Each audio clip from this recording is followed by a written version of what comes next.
Looking forward to the 9-carded races on turf on Friday, and getting us underway will be a Welcome to Fairview Work Riders maiden plate. It's for the fillies and mares, and it's always an event that is greatly looked forward to. A lot of the form is really open in this race, and added to that, being a Work Riders does throw up chances of a couple of surprises. So whenever you're in a race like this, you have a chance. And for me, horses number 7, Angel of Time, catch the eye, as well as number 1, Ruby Woo, a stable companion, and number 3, Pearl of Africa.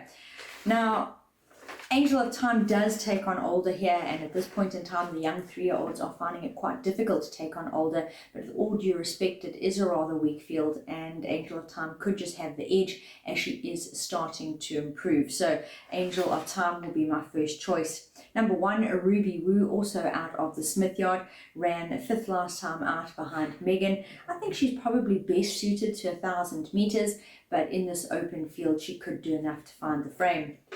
Number 3, Pearl of Africa, also showed improvement, cutting back in trip last time out to try the 1200 for the first time in a while, and finishing only 4 lengths off of Hot Marmalade can get into the mix here. Race 2, stepping up in trip to 2,000 meters for another maiden plate. 3, 1 and 10 are my numbers here, in a field where quite a few look to have chances. Number 3, Grace from Above, didn't catch the eye on local debut last time out, I must admit, but if you go back through his Highveld form, you can see that he's clearly capable of better. Perhaps just needed that run from an acclimatization point of view, or just stage fright having his first run, but his previous form is a lot better, and I do think we should expect improvement from him. I think he has claims here. Likewise for number 1, On Your Marks, he raided for the Candice Bass Robinson Yard in his last start as well, and racing off a very good Western Cape maiden second on that occasion was disappointing when well beaten behind King's Fort. Another horse that's clearly capable of better, don't overlook him. Number 10 will be my pick for third, and that is My Boy Reese. This is another visitor from a Cape Yard in the way of Glenn Cotson, and he also raced in the Eastern Cape last time out, where on Polly he really flew late to run third behind De Capo. He's a young 3-year-old. He takes quite a significant step up in trip here, so is he physically ready? Probably the question. Breeding wise, definitely well suited, and if he is ready for this, he should show cheek.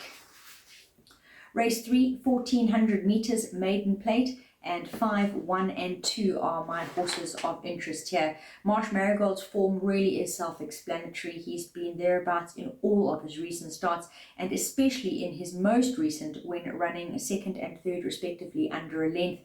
Possibly you could say to a degree unlucky in both as well. So if all goes his way here from pole position draw, I think he's got a decent chance at finally leaving the maidens. He has to respect the likes of number 1, Boomra, on local debut last time out, ran a good 3rd behind the Black Manx, who was the form winner that day, and that is a run he can build on. Number 2, Star Effect, is also from the Gavin Smith Yard and also has 1 run locally under the belt. He didn't catch the eye when fading out on that occasion, over 2,000 meters. It was significantly further than today's trip, and he could enjoy actually cutting back to the 1,400, and 1,400 is a distance that he has previously done well over, so I think that he's got it in him to show improvement. We make our way into the handicaps with race 4, fillies and mares 64 handicap over 1,400 meters, and 2, 4 and 10 is how I will be going. There really isn't much between, quite a couple in this lineup behind Princess Zina last time out. Princess Zina in the lineup again, but there's a few that finish behind her. There really is very little between them, and as something like Luck in the Running could really just open this whole field up. I'm going with Cucosis to swing the form on Princess Zina, and then including the likes of number 10, Bridesmaid Blues, who also finished well that day. Cucosis, as you can see, ran 3rd, beaten only 0.2 of a length behind Princess Zina last time out, and coming in here, drawn neatly once again in gate 2, she can swing that form. Princess Zina herself can't be overlooked. She is drawn a lot better. Last time out, winning from draw 12 out of 15. She's drawn in 3 here, so things are actually going to be a little bit easier for her. And considering she's looking to round up a hat-trick, very, very obvious that she can't be overlooked. Number 10, Bridesmaid Blues. She's going to have to prove her last run. She really did run on beautifully last time out. She was the fastest finisher when going down in 4th, only 0.3 off of Princess Zina. and there's a lot to like about that, but her previous form was on the ordinary side, so she's going to have to step out and reproduce that performance. If so, she can be effective again. Race 5 is a merit-rated 84 handicap up to the mile trip here, and American Landing is my pick for victory. I'm tipping him to beat number 1 Norfolk Pine and newcomer to the Eastern Cape, number 3 Indigo. American Landing, I see he's starting to find his form again, and for me that's really interesting because he is a capable sort on his day. He just lost momentum a few runs back, but he has started to slip down the ratings. Here he takes on weaker, and although he has won over 2,000 meters, he's really well achieved over the mile as well, where he has notched up 2 of his 4 victories. So I do think that American Landing is a horse to keep an eye on. Number 1 Norfolk Pine, draw a line through that last. As his previous form clearly points out, it's not a run to judge him on. Generally as honest as they come and always earning. His last was under par, but he is definitely capable of better. Number 3 Indigo is a very interesting newcomer to the Eastern Cape, stepping out for the Jarrett Rugyard. He races off the back of his 2nd career win, and that was achieved in KwaZulu-Natal, but he has some useful Vaal form as well, or should I say Highveld form as well. And I do think that the yard is concerned that he might be slightly underdone, but as far as ability is concerned, I do think he can still find the frame. Race 6 is a merit-rated 68 handicap, and the mile trip is one we will stay over. 6, 3 and 8 are my selections here. Horse number 6, Bold Strike. I do think last time out, not the best that he could have produced. In general, he can be a rather inconsistent fellow, but it's his penultimate run that catches my eye, and that was over the mile trip when absolutely flying late to run 3rd, beaten half a length by Chiron. He was a magnificent finisher. I do think that if he can be settled and switched off the way he was on that occasion and allowed to run on, we could see him a very interesting runner in what looks to be a wide open lineup. Number 3, Tiafilia, definitely a horse of interest for me. Draw a line through his last. He was never in the race after being slow away and just losing all sorts of momentum. Generally well performed over sprinting trips. He's had 1 start over 1400 and he was the fastest finisher, defeated by only 0.1 of a length. I think he's going to be really interesting up to the mile here, and I do think he can get a look in. I round up with number 8, and that is All in Line. His last run, certainly not his best. In fact, his last 3 runs have been rather erratic. If he can just find his way again, this is the type of field he could really make his presence felt in. Up to 1800 for race 7, and this is the Fillies and Mares 76 handicap. Numbers here 1, 7 and 6. Number 1 Bold Diva steps out for the Gavin Smith yard for the first time, and although she may have fluffed her lines in her last run in the Western Cape, her prior form is really useful against stronger than what she takes on here, and I think as a result she really does deserve some respect. She's fallen a little bit in the ratings, and she's definitely dropping in class here, and if she brings her A game, she is going to be the horse to beat. Number 7, Apache Dream, is raiding for trainer Glenn Cotton off the back of her 2nd career victory, and the 6-year-old, she may be 6, but she's lightly raced and she's a steady earner, and for that she's a horse that you have to consider here as well. For 3rd, horse number 6 will be my selection, and that's Florist Run out of the Sharon Cotton yard. She is really coming to hand again, finding her best form, and she was a decent 2nd, only beaten a 1/4 of a length last time out. She can get into the mix here. As we move on to race 8, which is a merit-rated 68 handicap over the sprinting trip of 1200 meters, I'll lead here with number 2 Paris Opera to beat her stable companion, number 9 Winter Vacation, and then a horse like number 3 Alpha Lac I do think is capable of good improvement. Paris Opera is another one of those horses who lets her form do the talking for her, and having run 12 times, she's only missed the placings once, and on that occasion she ran 5th.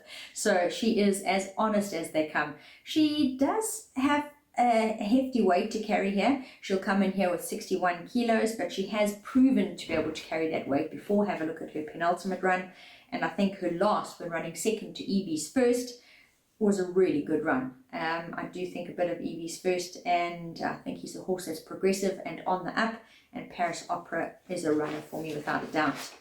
Number 9, Winter Vacation, temperamental fellow, but Jockey T. Gould gets the best out of him, and that's exactly what he did last time out when steering him to his second career victory. This guy can be a little bit hard to follow, but when he puts his best foot forward, he is a horse that can feature. I think number 3, Alpha Lap, it'll be interesting to see him back to the 1200 meter trip here. He did very well in his initial 2 starts over 1200 and won on debut, and then ran 4th in his post maiden, and everything about those runs suggested that he wanted further, but he just didn't shine in his next 2 starts over the mile and then on Poly. I think back to a turf 1200 we can see him do a lot better. He'll also be trying the blinkers for the first time. Last of the day is race 9, and we round up with the Fillies and Mares 86 handicap, also over 1200 meters. This is very, very open. I think that there are horses here that aren't exactly distance suited, and then we've got some that have moved up in the ratings. We've got a young 3-year-old taking on older. She is decent, but can she do it? So really, really wide open here, and I will lead with number 8, Heron. I will say perhaps not entirely distance suited at this point in time. Her best runs of late have been over 1400, but she has previously run well over 1200. Her last over 1000 was a really good effort, and I do think that this is the right type of field for her to be able to pinch a 1200 meter victory. She has got to respect the likes of number 5, Intrepid Traveller. I would really have liked the Kirari filly were this on Poly, because I definitely feel that she's coming back to herself, and already a 4-time winner from 15 starts. She's a cut above, but she does save her very best for Poly. I still think though that she has to be respected here. Number 1, Forest Field. What an absolutely brilliant run in the East Cape Breeders last time out, when punching way above her weight. Unfortunately, she has paid for that second half a length of Carioca. She's up 14 points. That is a significant amount of weight to move up, and here she will carry 61.5 back in more her division. I hope she can cope with it. She is really such an honest individual, but it is going to make her task somewhat tougher. Get ready for the PA to kick off in race 3 at 5-1, and I start with a bang. I'm going to start with a banker, and here the consistent number 5, Marsh Marigold, who's pounding on the door to leave the maidens, will be my banker in the first leg of the PA. Moving on to race 4, 2 horses, and I think that the stable companions here, number 2, Keikosis, and number 4, Princess Zina, are certainly the horses that catch the eye, and between them there should be enough to get us through.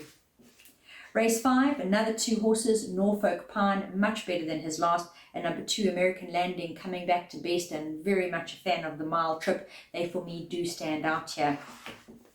Race 6, got to go a little bit wider. I do think this is one of the more open races on the card, and I will include all of 3, 6, and 8, which are my first selections, and they are Teophilia, Bold Strike, and All in Line.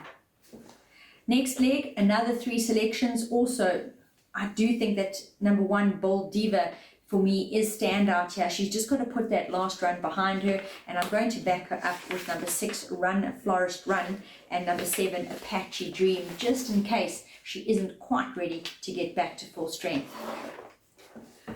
Race 8, 2 selections for me, and again it's a stable coupling of Paris Opera and Winter Vacation, horses 2 and 9 that catch my interest here, and they will do duty in the penultimate leg of the PA. Last leg of the PA, a little bit wider again, 3 selections go in here. Number 1, Forest Field. I really enjoy her honest manner of running races, just hoping that she can cope with the huge merit rating rise that she has been given. And number 5, Intrepid Traveller, most definitely a runner. I do think that number 8, Heron, is also a horse of interest.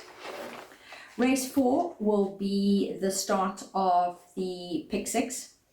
And as far as the first leg of the Pick 6 is concerned, to the PA numbers of 2 and 4, Keikosis and Princess Zina, I do add in the likes of 5 and 10, Gallic Girl and Bridesmaid Blues, mainly because there is really nothing between these horses as far as Princess Zina's last run is concerned. The collateral form sees them right on top of each other.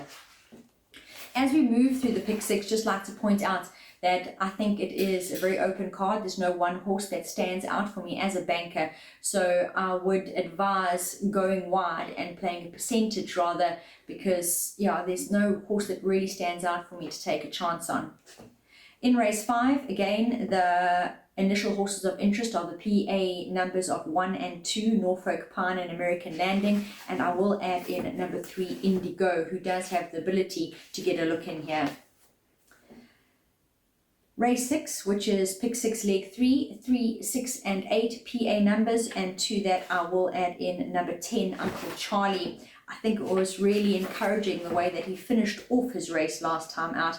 And although he only managed to get into that 5th spot, 5 lengths off, he came from over 11.5 lengths back. So I think he did a really good job, and he could just be a little bit of surprise potential.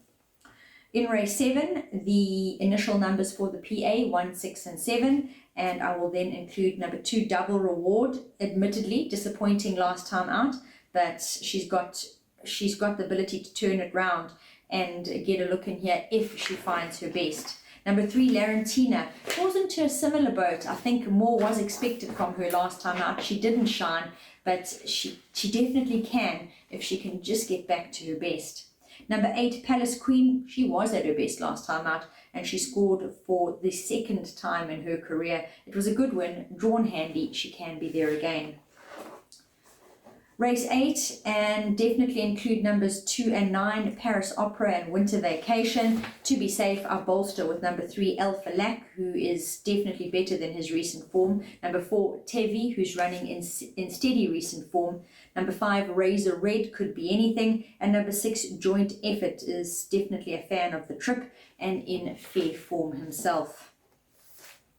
Last of the afternoon, and 1, 5 and 8. For the PA will be added to the likes of number 4, Bad Habit, and number 9, Pot Socks. So I also make them horses of interest. The jackpot runs along the exact same lines of the pick 6, leg 2 through 2-5. There's no changes there, and it's possibly one you can look at adding 1 or 2 more just to make things a little bit safer. But I do think it's quite an open card and better to go wider and play a percentage. As far as my best bet and value bets are concerned, my best bet is in race 3, horse number 5, Marsh Marigold. I think is overdue for a maiden win. And at the end of proceedings in race 9, number 8, Heron, is in the right place to strike. I hope you have a wonderful day on Friday, and looking forward to our 9-race program.